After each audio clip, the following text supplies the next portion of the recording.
সাহাবাদেরকে ডাকতে বলছিল, আমার সাহাবায়ে কেরাম, জাহান্নামের তলদেশে তোমাদের একটা খবর আমি দিব। সাহাবায়ে কেরাম বলেন, ইয়া রাসূলুল্লাহ, ইয়া হাবিবাল্লাহ, আপনি মেহেরবানি করে বলুন জাহান্নামের কথা। পয়গম্বর নবী সাল্লাল্লাহু আলাইহি ওয়াসাল্লাম ডাকতে বলেন, সাহাবীরা রে, জাহান্নামের গহ্বর, জাহান্নামের তলদেশে তো গভীর হবে। ওই জাহান্নামের ভিতরে একটা সাউদ নামে একটা পাহাড় আছে। কি আছে? পাহাড় আছে। পাহাড়ের নাম কি? সাউদ একটা পাহাড় আছে। কি পাহাড় ভাই? সাউদ একটা পাহাড়। এই পাহাড়ের চূড়া আল্লাহ তাআলা এত বড় করে বানিয়েছে, ওই পাহাড়ের উপরে উঠতে 70 বছর টাইম লাগবে। কয় বছর টাইম লাগবে? 70 বছর টাইম লাগবে। ওই পাহাড়ের উপরে উঠতে 70 বছর পর্যন্ত জাহান্নামকে টাইনে টাইনে ওই জাহান্নামের চূড়া, পাহাড়ের চূড়া যখন উঠাবে, জাহান্নামের চূড়ার উপরে উঠাইয়া ফেরেশতারা ধাক্কা দিয়ে ফেলে দিবে।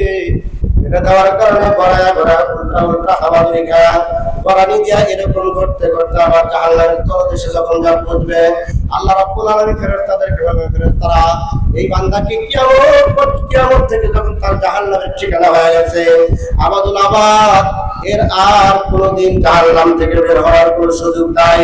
যতদিন জাহান্নাম আছে ততদিন পর্যন্ত তাকে এইভাবেই শাস্তি দিতে থাকো। এই সাউদ নামের পাহাড়, এই পাহাড়ের উপরের চূড়ায় একবার উঠাইতে লাগবে কয় বছর? 70 বছর। আবার যখন ধাক্কা দিয়ে ফেলা দিবে, করতে করতে করতে করতে আবার আল্লাহ পাক রব্বুল আলামিন হায়াত আর মউত একটা নদীর সামনে নিয়ে হায়াতকেও জবাই করে দিবেন, মউতকেও জবাই করে দিবেন। এরপরে আর কোনো হায়াত নাই, মউত নাই। যখন হায়াতকে জবাই করছেন, যখন মউতকে জবাই করছেন, আখিরাতের জিন্দেগি শুরু হয়ে গেছে। আর কোনদিন এই জাহান্নাম আর জান্নাতের কোনদিন হায়াত নাই, মউত নাই। আবাদুল আবাদ সব সময় তার হায়াতে এভাবে চলতেই থাকবে।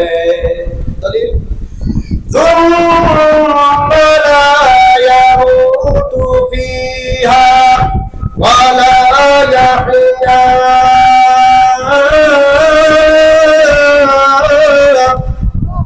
আল্লাহ বলেন, ওই জান্নাত আর জাহান্নামের মধ্যে আর হায়াত নাই, মউত নাই। হায়াত নাই,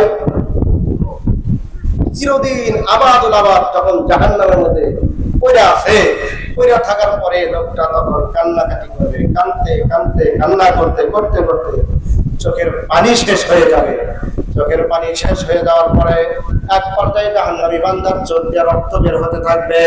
রক্ত যখন শেষ হয়ে গেল, তখন রক্ত যখন শেষ হওয়ার পরে পয়গম্বর নবী সাল্লাল্লাহু আলাইহি ওয়াসাল্লাম ডাকতে বলেন, সাহাবায়ে কেরাম, জাহান্নামীরা কাঁদতে কাঁদতে কান্না করতে করতে যখন তার চোখের পানি শেষ হয়ে গেছে, আল্লাহ পাক রব্বুল আলামিন তার চোখের পানির মাধ্যমে একটা নালা বানিয়ে দিবে।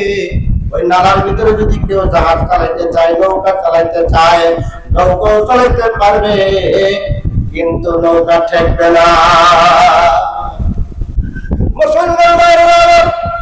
আল্লাহ পাক রব্বুল আলামিন জাহান্নামীদের আলোচনা করতে গিয়ে এই কথা বলেছেন, না জাহান্নামা কানাত মিরসাদা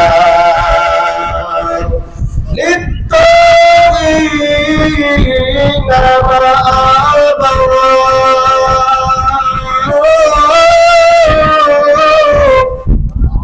আল্লাহ বলেন, ইন্না জাহান্নামা কানাত মিরসাদা, জাহান্নাম কোট পেতে আছে।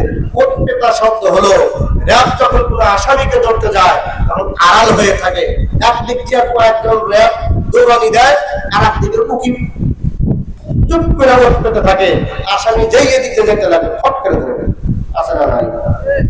আল্লাহ বলেন, ইন্না জাহান্নামা কানাত মিরসাদা লিত্তাগীনা মাআবা। জাহান্নাম কোট পেতে আছে, লিত্তাগীনা মাআবা, সীমা লঙ্ঘনকারীদের জন্য বাসস্থান এই জায়গাতেই পড়ে থাকতে হবে। লাবিসিনা ফিহা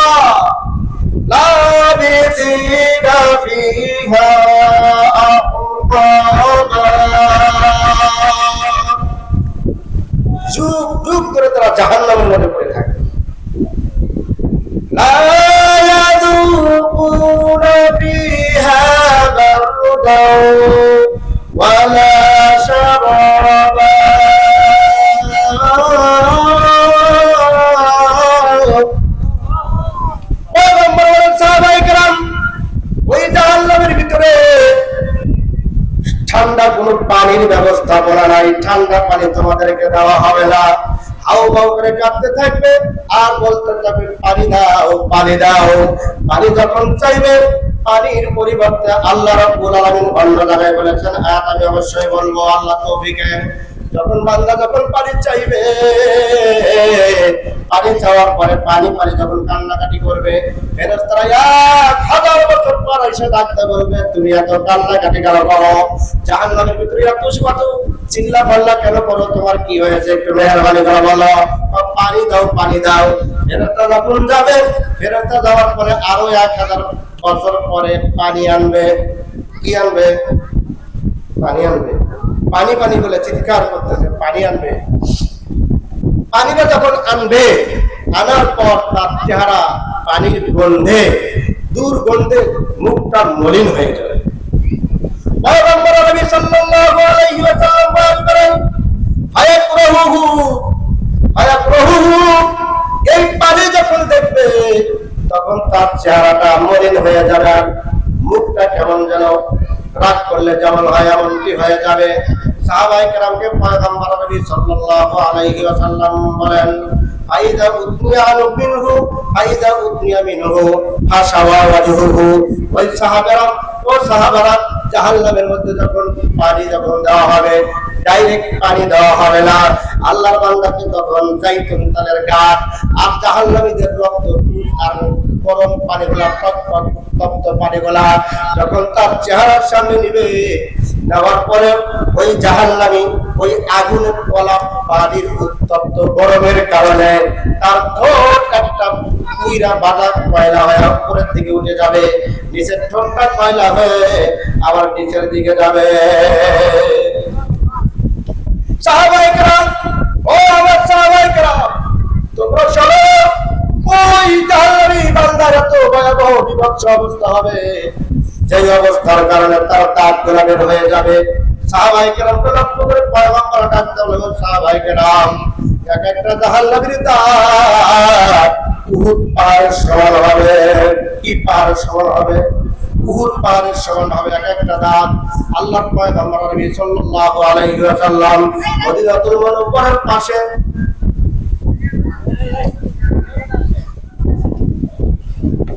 মদিনাতুল মুনাওয়ারার পাশে রাওযাতুল আতহার উত্তর দিকে আল্লাহ রাব্বুল আলামিন উহুদ পাহাড় স্থাপন করেছেন।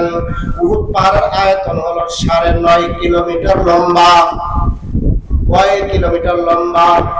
ও আমার সাহাবায়ে কেরাম, জাহান্নামী যখন পানি চাবে, পানি চাওয়ার কারণে উত্তপ্ত গরম তেলের গাছ আর যখন তার ওই জাহান্নামীদের গরম ঘাম উত্তপ্ত রক্ত পূজার পানি যখন জাহান্নামের চেহারার কাছে দিয়ে দেওয়া হলো, জাহান্নামে যখন ওই পানি পান করবে আর দূরের কথা, ওই গরমের পানির কারণে তার ঠোঁট দিয়ে যখন উপরের দিকে আর নিচের দিকে চলে গেল, সাহাবায়ে কেরাম থেকে লক্ষ্য করে বলা, সাহাবায়ে কেরাম থেকে পয়গম্বর ডাকতে হলো, আমার সাহাবায়ে কেরাম, এক একটা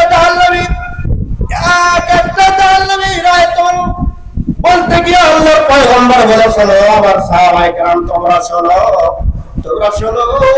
এক একটা জাহান্নামীর শরীর হবে, বসার জায়গা হবে মক্কা থেকে মদিনাতুল মুনাওয়ারা পর্যন্ত। এই জাহান্নামীরা যে বসবে, বসার জায়গা হবে 250 মাইল। 250 মাইল হবে। আমার সাহাবায়ে কেরাম, ওই জাহান্নামীদের কাঁধ থেকে ঘাড় পর্যন্ত দূরত্ব হবে। এই কাঁধ থেকে ঘাড় পর্যন্ত দূরত্ব হবে, তোমাদের গাড়ি বয়ান করা শোনায়। পয়গম্বর বলেন, সাহাবায়ে কেরাম, কাঁধ থেকে ঘাড় পর্যন্ত দূরত্ব হবে। দ্রুতগামী ঘোড়া যদি 3 দিন পর্যন্ত দৌড়ায়, 3 দিন পর্যন্ত দৌড়ায় যত দূর পর্যন্ত যাবে, তত দূর পর্যন্ত হবে ঘাট থেকে কাঠ পর্যন্ত দূরত্ব।